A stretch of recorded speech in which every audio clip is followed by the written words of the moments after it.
We walked straight past the security team, showing off our credentials. Our tickets meant there was no lineup for us and no entrance fee required. We felt like we owned the place. We were the ones who were selling access. Access for $10 a ticket.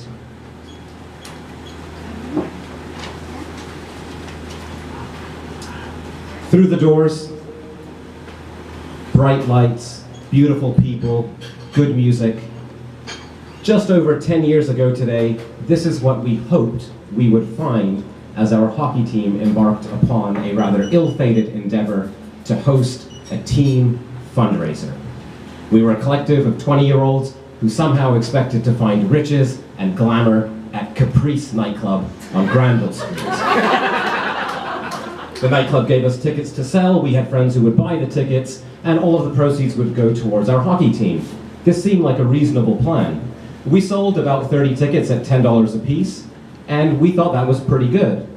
Except during the course of the evening, we spent, collectively, well over $300 for a grand total of a significant financial loss. Okay, so we weren't going to make any money, but that didn't mean we couldn't enjoy and experience an eventful and exciting evening. Back in those days when I used to go out with the squad, my role was to make new friends, meet new people, expand the circle. During the course of the evening, I noticed at the end of the bar there was a small, standalone, separate bar that was made up of a large tub of ice that contained a variety of beers and other beverages. Behind the bar stood a woman of striking beauty. Her eyes, her pose, her body language, all combined into this unique presentation that was welcoming yet intimidating at the same time. I decided I would expand the circle, and I would strike up conversation as I made my way to the standalone bar. We moved pretty quickly from small talk and casual back and forth into more meaningful conversation. Things were going remarkably well until I was interrupted mid-sentence by a shift in her gaze and a change in her expression.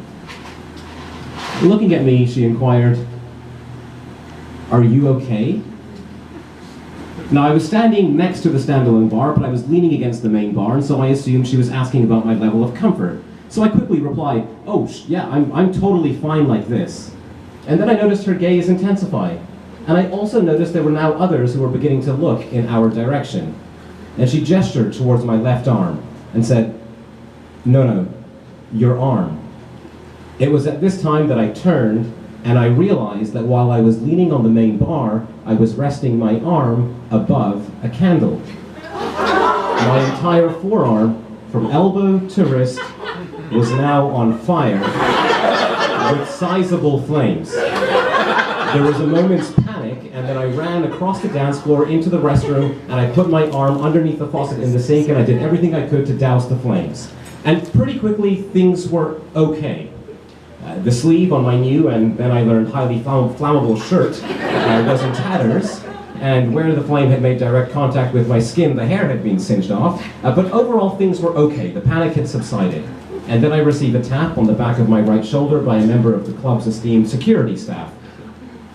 "Excuse me, you are not allowed to be on fire in the club. I'm going to have to ask you to leave." Somewhat perplexed, and despite my protests, I was escorted back across the dance floor, where I could see smoke from what had just transpired, and I was taken outside of the club. Now, some of my friends and teammates had witnessed my expulsion from the club, but presumably wishing not to be associated with the guy who was on fire, decided to stay for the rest of the night and continue contributing to our significant financial losses over the course of the evening. It was coming pretty close to closing time anyways, and as the bouncer took me outside, we were met by the significant police presence that one still finds outside of Caprice nightclub.